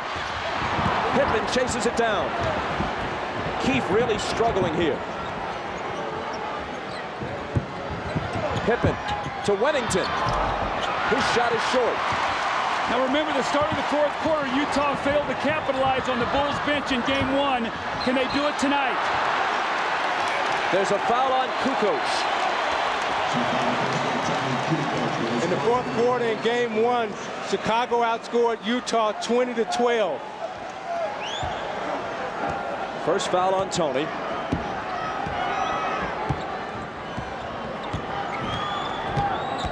Kerr on Isley. Jumper over him. Rebound Keefe. Knocked away. No foul. Adam Keefe has no timing. He's working very hard, but he just does not have any timing. He's been sick and has not been able to practice or play the last few days. He started 75 regular season games for them, but out of sync now because of illness. As Doug said, Pippen misses. Carr rebounds. So Utah needs a score here, Bob. They need to force Phil Jackson's hand and not let Michael Jordan get too much rest so he can be fresh to finish this game. Shandon Anderson has it sail over his head, and it belongs to Chicago. This is almost identical to game one. The Jazz struggling to score with turnovers and missed shots. The Bulls now have been able to stay within 3 points and get Michael Jordan a minute and a half rest. Chris Morris about to check in for Utah.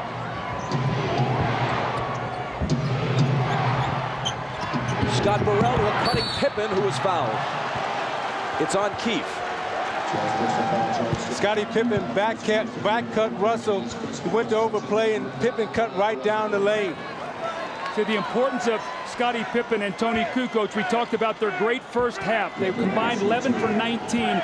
In the second half, they're 0 for 4, so they do not have a field goal, although Scottie did make 2 free throws in the third quarter. Tomorrow at 1 Eastern on NBC, Lisa Leslie, Dawn Staley, and college star Shamika Holtzclaw lead the USA against Brazil in the semifinals of the Women's World Championship of Basketball in Berlin. Tomorrow at 1 Eastern on NBC. Pippen remains perfect at the line in this series.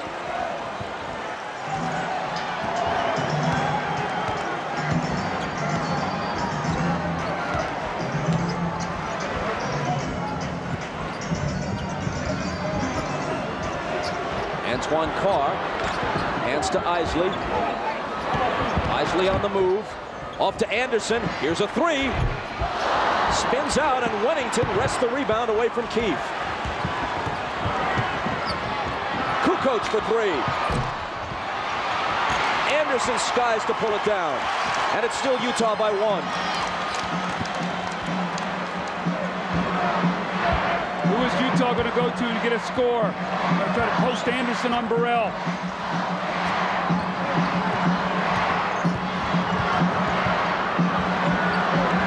Isley on the move, underhander, won't fall, but he gets to the loose ball.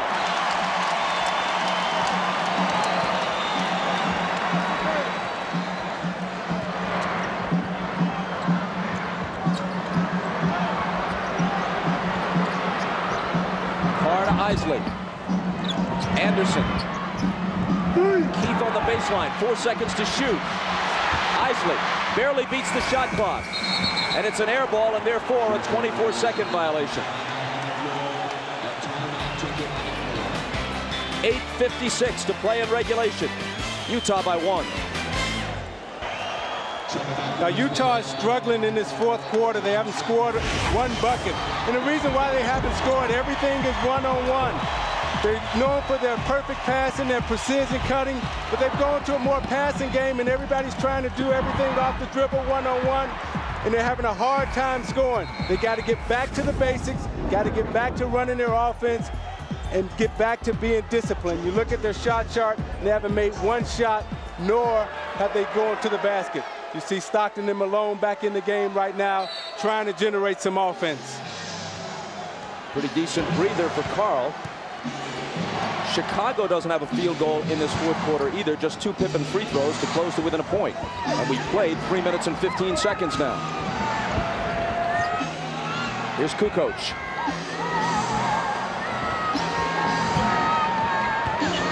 Stockton on Michael. Jumper over John. The bank is closed on that one. Kukoc wins the battle for the loose ball. It's Kerr outside for 3. Anderson takes the rebound on a bounce.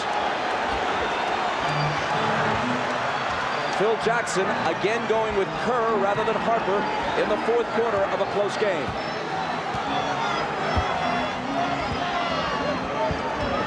Inside Malone. He was fouled. There still has not been a field goal scored by either team. We've played almost 4 minutes of the fourth quarter. It's that favorite rip screen play. You're going to see Michael Jordan waiting to try to go for the steal, and he reaches in there at the last moment. But that's that little rip screen play to bring Karl Malone to the post. He's got to take his time now. If he gets fouled, free throws could be crucial as we come down the stretch the way teams are shooting. Michael's foul was his first.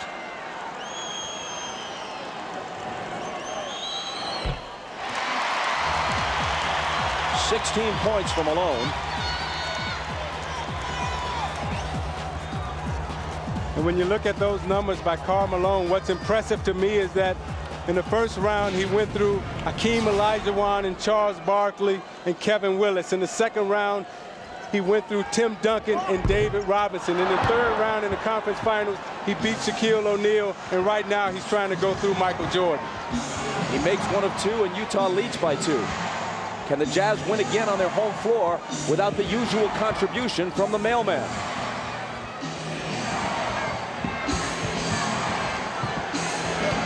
Rodman shoots from the head of the key and connects. Even he has to say, hey, go figure.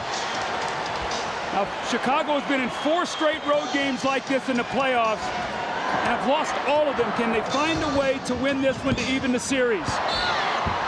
All winnable games on the road, and all of them in the L column for Chicago. And another foul on Michael. Now you watch Rodman here. Now Rodman's a pretty good straight-on shooter when he gets himself set. He can knock this shot down. Doesn't take it a lot, but you look at the rotation in the forearm on the basketball. Doesn't shoot it much, but he says, thank you right there. After 4.5 minutes of the quarter, the only field goal belongs to Rodman on a 20-foot jumper. Poked away, and Jordan has it. Chicago looks to take the lead.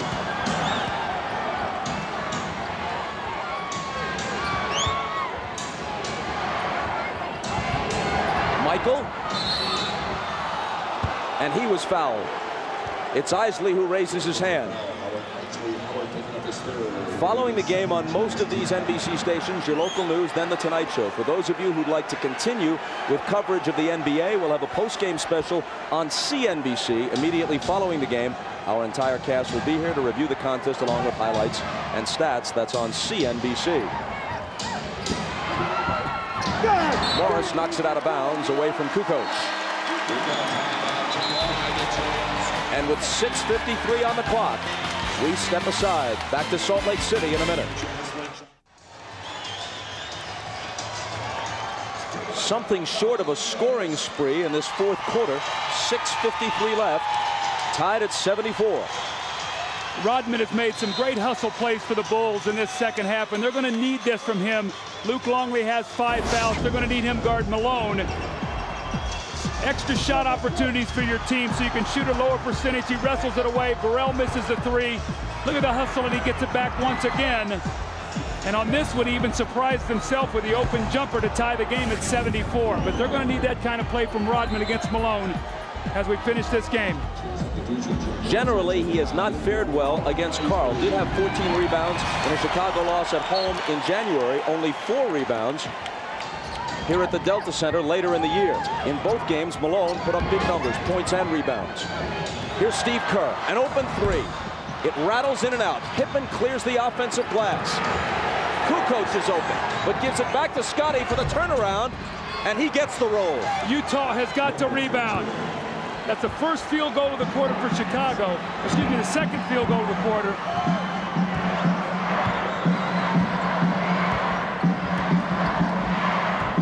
Here is Stockton. Malone screening for him. John into the lane, but there's a Utah foul. And if that's Malone on an illegal screen, it's his 5th. Yup, it is. Now you watch Karl Malone as Steve Kerr goes underneath the screen. Malone will run right into Steve Kerr, and Steve Kerr takes the offensive foul. But right now for Utah, when you're at home in a game 2, trying to defend in the playoffs, when it gets to the 6-minute mark, and if this game is close, all the pressure is on you right now. Hornacek is on Jordan. Michael double pumps and hits off the glass. Jordan with 26. Jerry Sloan's going to come back in with Brian Russell. Right now, Utah needs a basket desperately. See, Chicago right now senses the kill. Malone had a wide open jump shot and clanged it off the back iron, which has been his story. With just a couple of exceptions in game 1, it's been his story throughout the series so far. Malone is 5 for 15 from the floor after shooting 9 of 25 in game 1. And see, I think you have to give Dennis Rodman credit right now. Everybody's been talking about him, but defensively, he shut Malone down so far. But that one was just a wide open miss. Pippen to Michael with the shot clock winding down against Hornacek. Michael's going to do it. 2 defenders, a whistle, count the basket, plus the foul, as Jerry Sloan contends from the bench that Michael traveled. It's the 4th foul on Hornacek. Now, how can you guard a guy any tighter than this? You got 2 defenders over there. You make him take the shot you really want him to take, and he just hits it. See, Bob, Michael Jordan understands right now that it's time. It's time to put on the push right now, and he's going after it right now. And can Utah stop the adrenaline and the push that Jordan is getting ready to exert in this game? Utah led by 3 at the quarter. They've scored just 1 point in the 4th period, which is more than halfway through, and they trail now by 7. Malone, Russell, wide open, hits the 3. What a big shot by Brian Russell.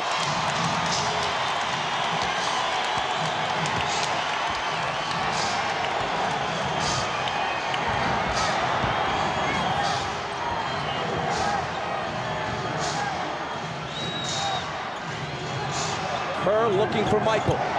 Michael looking for the hoop. Rodman grabs it. Another offensive rebound for Chicago. Jerry Sloan hands on hips in front of the Utah bench. Malone now is on Jordan. They better help him. He's got 5 fouls. Russell comes over. Michael into the lane. Left hand. Got it. Taking this game over now. All of that because a second shot hustle by Dennis Rodman. He got him another possession and gave him 20 more seconds on that score. And on that layup, Doug, Malone couldn't come over and help because he had 5 fouls. Now Rodman and Malone hit the deck. And it's 5 on Dennis. This is how you win championships. Rodman comes up with a second shot, just beating 2 Utah Jazz defenders to the board. And here's Michael Jordan with that surge that Isaiah talked about, finishing with his left hand to put his team up 6 points once again. Now that Chicago has a 6-point lead, you see Harper in for Kerr for defense. Stockton around Harper, outside to Hornacek, into the lane, contact and a foul. Rodman was in the vicinity. Let's see.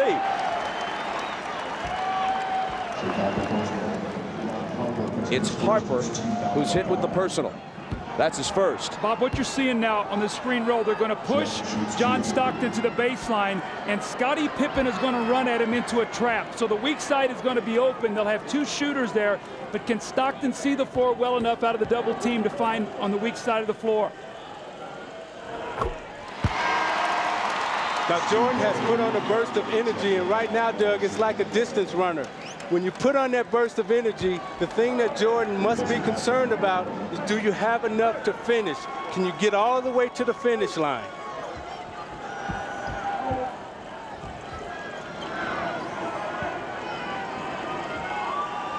In this 4th quarter, he's 3 of 5, reversing the trend of relatively poor 4th quarter shooting the last 6 games. Hornacek makes them both. Longley comes back in. He's got 5 fouls. Rodman to the bench with his 5 fouls.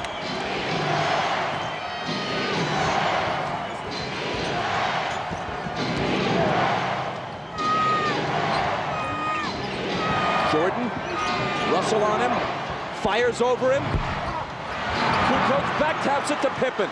Another second shot, Bob. We've talked about the offensive rebounding of Chicago in game 1, only 9. If the Jazz do not win this game, their second shots are going to kill them. 16 offensive rebounds for Chicago tonight. Jordan on the run, dishes out to Pippen. Scotty baseline. Chicago by 6. Every time you give up a second shot, you give a team multiple shots, but more importantly, they're burning clock. 40 seconds every time down. 21 for Pippen. Stockton to Russell. Russell on the move. Nice feed to Shandon Anderson, and this could be a 3-point play, which would cut the lead in half just like that. Brian Russell with great dribble penetration. He beats Kukoc on the baseline. The Bulls are taught to give help, but no one rotates and helps Scottie Pippen. Pippen gets the foul, the 3-point opportunity. You're watching the NBA on NBC. Toni Kukoc is going to be here on the offensive boards. He's going to tip the ball back to give the Bulls another shot at scoring once again. And here's what happens. They burn some clock. Michael Jordan penetrates. And he's going to find his old buddy Scottie Pippen in the corner, who shot fakes. Medium range jump shot. And he pushes the Bulls into a 6-point lead. Now as we resume, Shandon Anderson trying to complete a 3-point play. 2 of 2 at the line tonight. 74% for the season.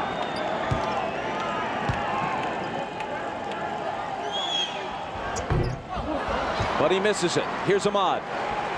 All right, thanks, Bob. During that timeout, Steve Kerr just suffered a thigh contusion.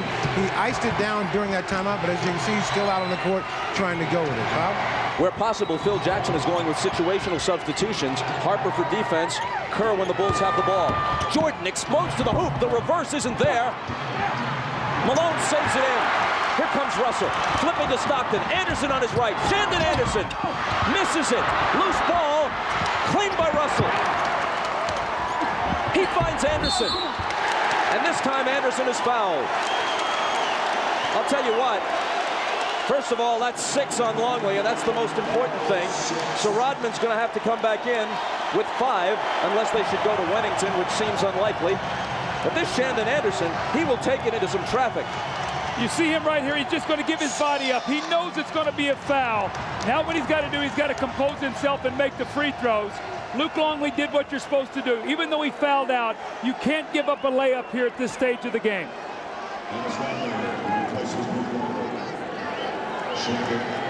Longley played just 17 minutes because of foul trouble, and there you see his relatively meager numbers. Rodman in with 5 fouls. Anderson missed at the line a moment ago, but not this time.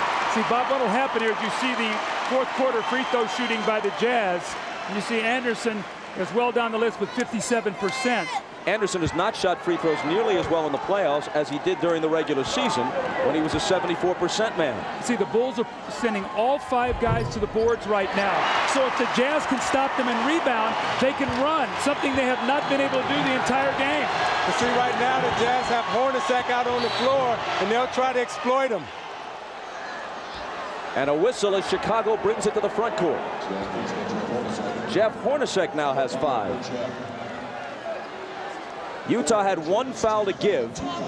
The Bulls are already over the limit, and Utah will join them there with their next foul. Michael behind a Rodman screen. Russell fights it off. Jordan forces the shot and misses it. Utah can tie it. It's Stockton. Hornacek for 3. Utah has the lead.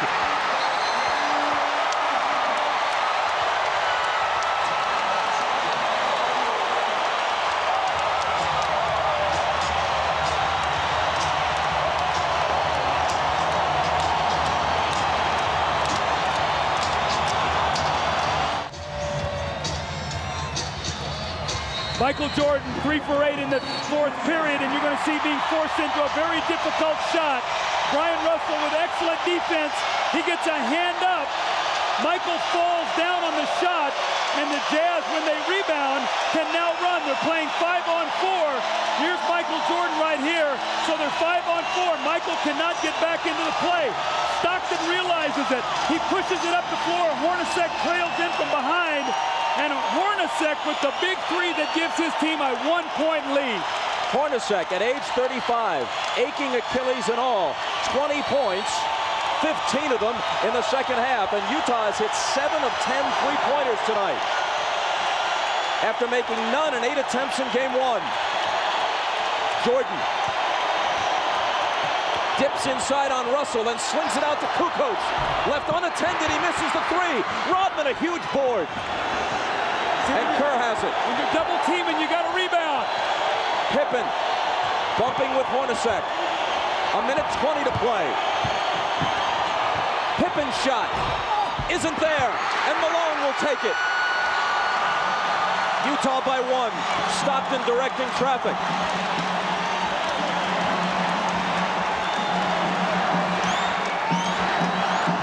Kerr has to guard him. Stockton gets by him, but his pass is intercepted by Kukoc. Kerr, pull up 3. No! Got his own rebound. Michael hits it, and Chicago reclaims the lead. There's a foul as well. What a sequence. Again, Bob, I can't say enough. Kerr, watch Kerr shoot this ball. Nobody blocks him out. He gets it back, the smallest player on the floor, and finds Michael Jordan, who gets fouled and is going to get a 3-point play opportunity here to put his team up 2. And you see Malone couldn't be aggressive right there because he had 5 fouls, so he had to lay back off the play. Michael Jordan has taken 33 shots to score 34 points, but what's important is that his team now leads by a basket, moving down toward 40 seconds. Stockton. Russell out of the corner. Stockton thought about a 3. Pippen is on him. 6 seconds to shoot. Malone will, and he'll miss another one. Rodman grabs the rebound and asks for time. See, Malone needed to recognize that he had the mismatch with Kukoc, and instead of taking him outside, he should have rolled right into the post so he can use his strength and go up and score. But they baited him again into the jump shot. Malone is 5 of 16 from the floor after 9 of 25 in game 1. At what point does this become a psychological obstacle, if it isn't already? See, I think Dennis Rodman right now and this whole group of Chicago has baited Malone. You see he has Kukoc guarding him. He should be inside instead of outside. Shoots the J, and he's not able to finish. Rodman underneath comes up with the rebound. Malone 0 for 4 from the field in the second half.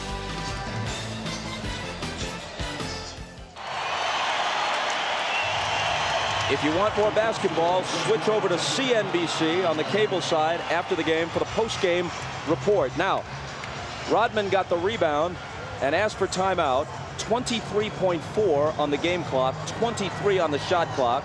For all practical purposes, they're identical, and that means that unless Chicago turns it over, Utah has to foul.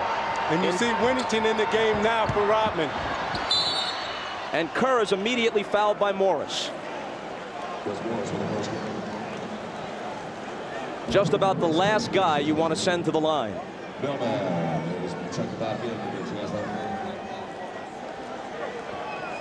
Actually, he's had a few misses in the playoffs, but usually he's an 85 to 90% guy from the line. Well, right now, Steve Kerr has made the biggest play of this game with that offensive rebound and the play to Michael Jordan. The Bulls have 6 offensive rebounds in the fourth quarter for 8 points.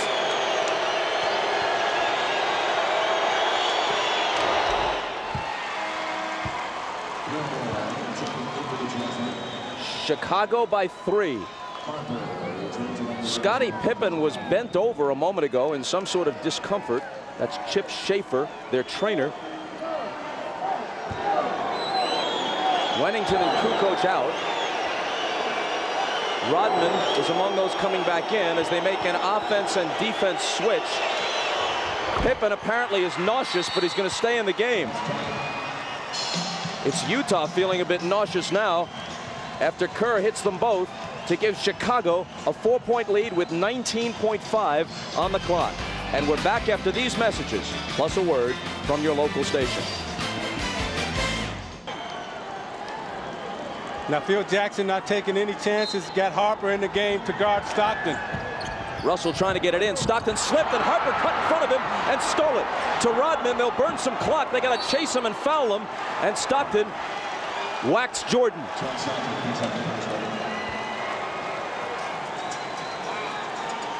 Well, the Chicago Bulls had lost 4 consecutive close playoff games on the road.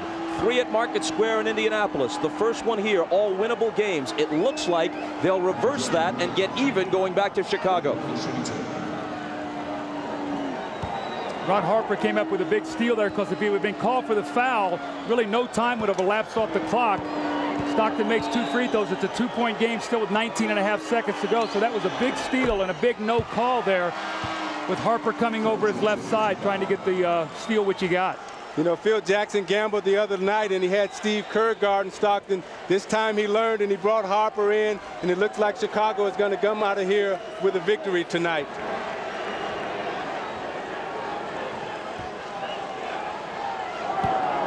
Chicago by 5 with 14.5 on the clock.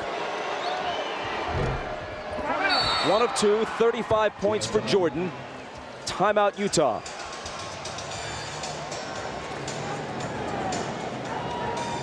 Well, Karl Malone cumulatively is 14 for 41, 9 of 25 game 1, 5 of 16 tonight, 34%, 37 points in the 2 games. In a sense, then, you could say that if in fact Chicago wins, Utah's lucky to get a split. But that's not how Karl Malone will be thinking about it on that plane to Chicago, because the next 3 are all at the United Center. Well, Bob, what Chicago has done, they've done a great job getting in passing lanes with their length, making it very difficult to throw that ball into the post. Rodman, Longley, everybody who's played him have circled him. They made it difficult for him to catch it. He's given up his space on the post and stepped out, and he just has not been able to make that little medium-range jump shot. And the Bulls came up with a big plays tonight when they have needed them. That offensive rebound by Kerr after he missed the 3 was gigantic, because now he finds Michael Jordan for a 3-point play, and instead of the Jazz having the ball with an opportunity to go back down the floor and go up 3, they get a 2-point lead. Now Malone has had a very tough night, and you gotta wonder, why doesn't he go inside? You see him shooting jump shots, not using his quickness, not using his strength, and he's shooting all J's. They baited him into a jump shooting game, and the Karl Malone that I know loves to pound it inside, likes to get inside. And how about this? As we look at the leading scorers, let's turn our attention to rebounding. Dennis Rodman did not have a single rebound in 11 minutes in the first half, but he has 9 rebounds in the second half, 5 of them on the offensive glass. Most of it with Luke Longley glued to the bench because of foul trouble, and eventually Longley fouled out. Rodman himself has 5 fouls. Now, it's still a 2-possession game for Utah. There was a big miss by Jordan. If Utah can get a bucket and a quick foul, they're still in this basketball game. Russell to inbound. Hornacek, Jordan on him, forces the 3, and barely misses it. The rebound is taken by Kukoc, who's immediately fouled, and that may close the door on the Jazz.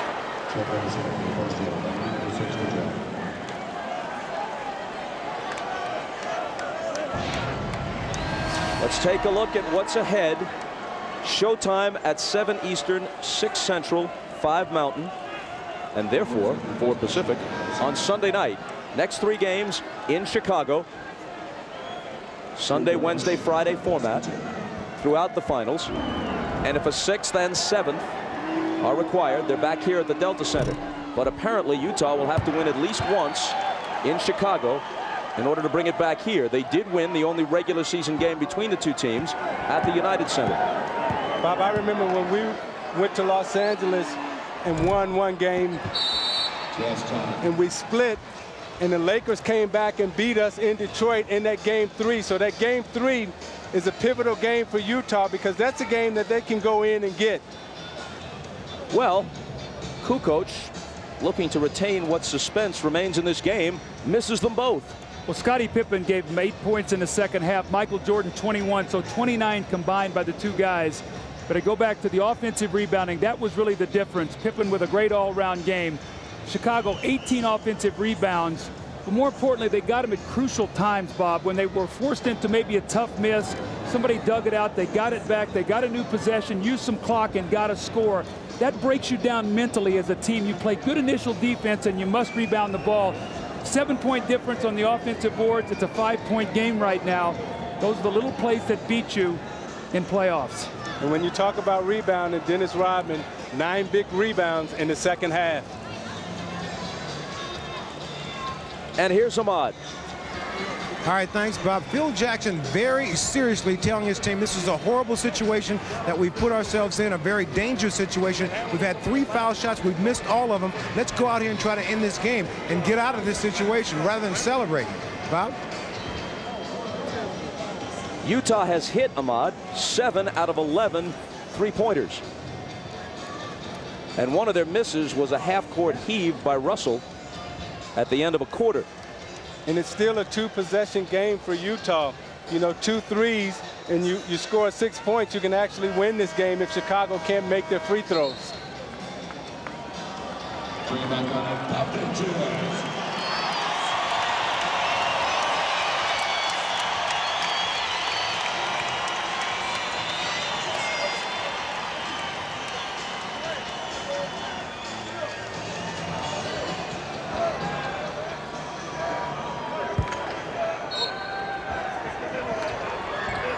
Russell, again the trigger man, having trouble. Malone, now Russell gets it back. Good look at a 3, and it rattles in and out. Morris follows with 3.7 seconds, making it a 3-point game.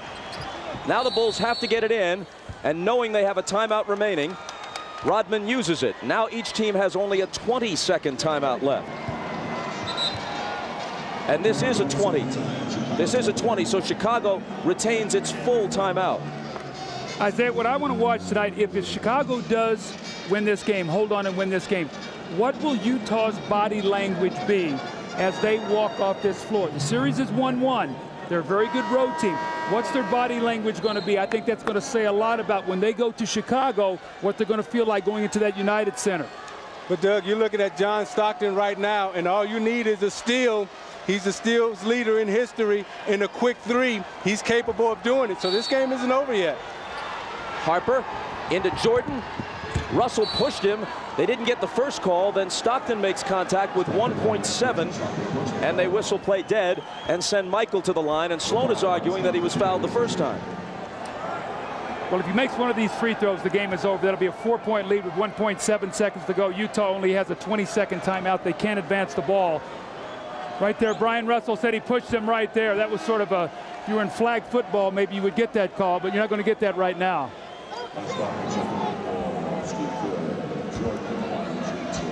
Jordan at the line where he's hit 7 of 8. He's 14 of 33 from the field and has 35 points. That ices it. See, I believe you win with guards, and Chicago's guards have totally dominated this game tonight. Here's another determining factor. Utah 20 turnovers to Chicago's 7. 37 for Michael. Stockton from half court. Chicago comes into Salt Lake City, weary or not, and gets out with a split.